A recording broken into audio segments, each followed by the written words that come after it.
मौसम विभाग के पूर्वानुमान के मुताबिक कल से ही वडोदरा शहर में बारिश ने एंट्री कर ली है। आज भी वडोदरा में जोरदार बारिश जारी है, जिसके मद्देनजर वडोदरा के विभिन्न इलाकों में पानी भर गया है। ऐसे में वडोदरा की स्थायी समिति के चेयरमैन डॉक्टर शीतल मिस्त्री आज city command and control centre पर पहुंचे थे और वहां पर उनकी ओर से वडोदरा के हालात किस तरह के हैं इसका जायजा लिया गया था। इसी के साथ वडोदरा के आने वाले वक्त में कैसे हाल हो सकते हैं इस बारे में डॉक्टर शीतल मिस्त्री ने प्रतिक्रिया भी दी। सवारे 3 वाग्याथी अत्यारे सुधीमां लगभग 2.5 થી 3 ઇંચ જેટલો વરસાદ વડોદરા શહેરમાં વરસ્યો છે। એવી જ રીતે પ્રતાપપુરામાં લગભગ 5 ઇંચ જેટલો વરસાદ છે। આજવા હાલોલ ખાતે લગભગ 7 થી 4 ઇંચ જેટલો વરસાદ છે, જેના લીધે ઉપરવાસના વરસાદના લીધે આજવામાં પાણીની આવક વધી રહી છે।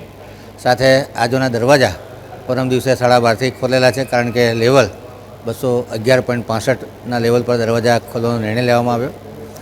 ઉપરવાસના વરસાદના લીધે આજવાની પણ આવક વધી રહી છે। હાલ આજવા 212.41 ફૂટની આસપાસ ચાલી રહ્યું છે અને વિશ્વામિત્રી નદી છે એ પણ લગભગ 21.72 કાલાઘોડા પાસે ચાલી રહી છે। આજે રેડ એલર્ટ છે વડોદરા શહેરમાં। કહી શકાય કે આજના 5 થી 6 ઇંચ વરસાદ વરસી શકે છે। ભારેથી અતિ ભારે વરસાદની આગાહી હવામાન ખાતા દ્વારા કરવામાં આવી છે। તંત્ર એલર્ટ ઉપર છે।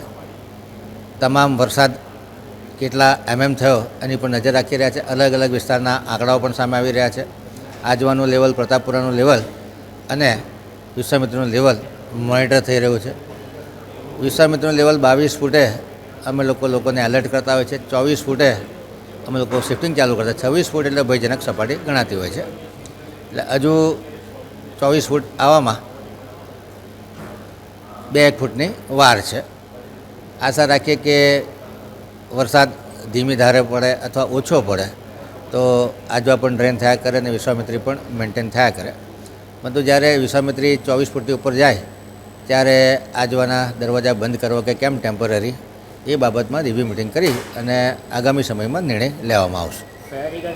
हमसे जुड़े रहने के लिए हमारे YouTube चैनल को सब्सक्राइब करें और नई वीडियो की नोटिफिकेशन के लिए बेल आइकॉन को दबाएं।